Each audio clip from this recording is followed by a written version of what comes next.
এডিআরএমরা ছিলেন। আমরা স্পেসিফিকলি এখানে যে কথাগুলো বলেছি সেগুলোই জানিয়েছি। হকারদের ওপর আরপিএফ এর অত্যাচারের একদম স্পেসিফিক ঘটনা বলা হয়েছে এবং তার সঙ্গে যাত্রী পরিষেবার বিষয় রয়েছে এবং যে বিষয়টা সোমনাথ সহ স্বপনদা সহ আমরা বলেছি যে ডিআরএম অফিসের পেছনটা ড্রাগ ব্যবসায়ের কেন্দ্র হয়ে গেছে, ড্রাগ পেডলিং এর। আরপিএফ এই ড্রাগ পেডলিং এর ব্যাপারে কি করছে?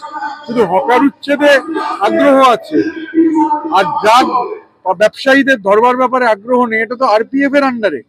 আরপিএফ কে প্রথমে অ্যাপ্রিহেন্ড করতে হবে, করে তারপর স্টেটের হাতে দিতে হবে।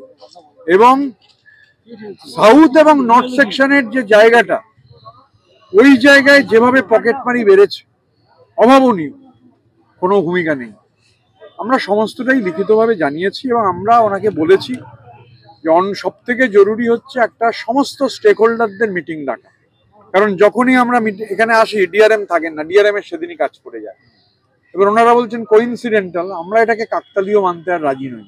মানে যতবারই আসছি চিঠি দিয়ে ডিআরএম সেদিনই ব্যস্ত হয়ে অন্যত্র চলে যাচ্ছে। চক্রান্ত বলবো না, উনি আমাদের অ্যাভয়েড করছেন। সাধারণ মানে এই হকারদের ওপর অত্যাচার ওনাদের অফিসের মানে ওনাদের নেতৃত্বেই হচ্ছে, তো স্বাভাবিকভাবে এড়িয়ে যাচ্ছেন। কিন্তু এড়িয়ে তো যাওয়া যাবে না, এড়িয়ে গেলে চলবে না। আমরা যেটা আজকে দাবি করেছি, সমস্ত স্টেক হোল্ডারদের, যাত্রীদের ডাকুন, হকারদের ডাকুন, জনপ্রতিনিধিদের ডাকুন, ট্রেড ইউনিয়নকে ডাকুন, অল স্টেক হোল্ডার্স মিটিং আমরা আশা করছি। আর আমরা এই বিষয়গুলো ওনারা রেল বোর্ডে জানাবেন বলেছেন। আমরাও আমাদের মতো পার্লামেন্টে তুলব রাস্তার আন্দোলন, এবং রাস্তার আন্দোলনের আওয়াজ পার্লামেন্টে এটা জারি থাকবে। এখনো আরো এরকম সমাবেশ হবে। আমাদের এই সমাবেশ আমরা এরপরে এনজেপিতে বড় একই অত্যাচারের আমরা গোটা বিষয়গুলো বাজেটে, এখন যেহেতু রেল বাজেট আলাদা নেই এবং মমতা বন্দ্যোপাধ্যায় রেলমন্ত্রী থাকার সময় আজকে ওরা বলতে বাধ্য হলেন, ওখানে একজন অফিসার বলতে গিয়ে বললেন, আমরা বলেছি ওরা তো রেলের নোটিশ দেখাচ্ছেন, রেল বলেছে উচ্ছেদ। তাহলে রেল তো বলেছে প্রতিটা স্টেশনে মহিলাদের জন্য শৌচাগারের ব্যবস্থা করতে হবে। শিয়ালদা স্টেশনে কোথায় আধুনিক আলাদা মহিলাদের জন্য শৌচাগার কোথায় তৈরি হয়েছে? এবার বলছেন এখানে হয়েছিল যখন মমতা বন্দ্যোপাধ্যায় রেলমন্ত্রী ছিলেন।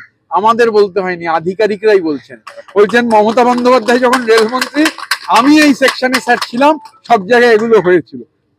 মমতা বন্দ্যোপাধ্যায়ের কৃতিত্ব আমরা গোটাটা তোলার মানে ফর্মালি পার্লামেন্টে আমরা তুলবো। আর এখানে এই যে আজকে যে পরিমাণে হকার বন্ধুরা এসেছেন, আমরা সবার কাছে কৃতজ্ঞ। এরপরে আমরা সব নেতৃত্ব আছেন বসে এনজেপির এই ডিআরএম অফিস অভিযান হয়ে গেলে, এনজেপির কর্মসূচিটা হয়ে গেলে আবার কি কর্মসূচি নেওয়া যায় সেটা আমরা ঠিক আছে। হকার বন্ধুদের আমরা বলবো, স্বপনদা বলবেন, আমরা এই লড়াই আমাদের জারি রাখতে হবে। কারণ ওই যে আমরা বলেছি যে আরপিএফ এর কাজ হয়েছে হকারদের কিছু দেখতে পেলেই তাতে লাথি মারা, যেন হকারদের সামগ্রী হচ্ছে ফুটবল। অথচ আরপিএফ ড্রাগ পেডলারদের খুঁজে পাচ্ছে না। ডিআরএম এর অফিসের পেছনের দেয়ালটা হচ্ছে সব থেকে বড় ড্রাগ কেন্দ্র। এটা তো আরপিএফ এর আন্ডারে, এটা রাজ্য পুলিশের বিষয় না, এটা ধরতে হবে ওদের। এত ছিনতাই হচ্ছে, দেখতে পাচ্ছে না, কোনো পরিষেবা নেই। রেলবোর্ড ওনারা দেখাচ্ছিলেন, রেলবোর্ড বলেছে, আমরা কি করবো? তা রেলবোর্ড বাকিগুলো যেগুলো বলেছে সেগুলোও করছেন না, শুধু হকার হচ্ছে টার্গেট। এটা চলতে পারে না। মানে ওনাদের আমরা এটা পরিষ্কার করে বলেছি, ওনাদের আক্রমণ হবে যত ধারালো, হকারদের প্রতিরোধ হবে ততই শানিত। কেননা ভবিষ্যৎ মানুষের। আমি কে পালিয়েছেন কে আছেন সেগুলো নিয়ে ইন্টারেস্টেড নই, আমি শুধু মানুষকে নিয়ে ইন্টারেস্টেড। মানুষ এবং হকারদের মেজাজ আজকে যা বার্তা দেওয়ার দিয়ে দিয়েছে। বিষয় হলো সবাই রুটি রুজির ব্যাপার।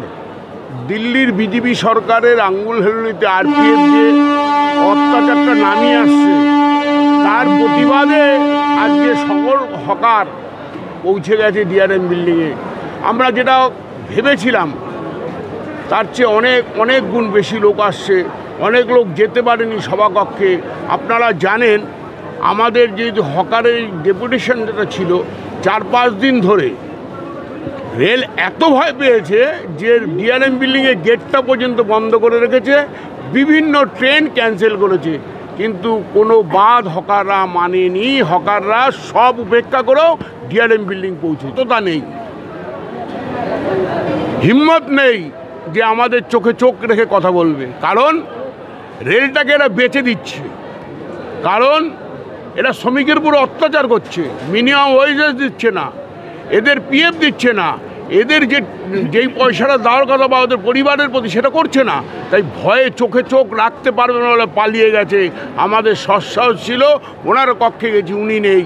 ব্যর্থতাটা কার? ডিআরএমের ব্যর্থতা, হকারের না, কন্ট্রাকচুয়াল লেবারেরও নয়। বিষয় হলো, দেখুন, হকাররা যে মানুষ, রেল কোনোদিন মেনে নিতে পারে না। আমাদের কালকে রাত্রে লাইন নিচ্ছিলাম, লাইনটা কেটে দিল, আমরা ভিতরে ঢুকছিলাম, বন্ধ করে দিল।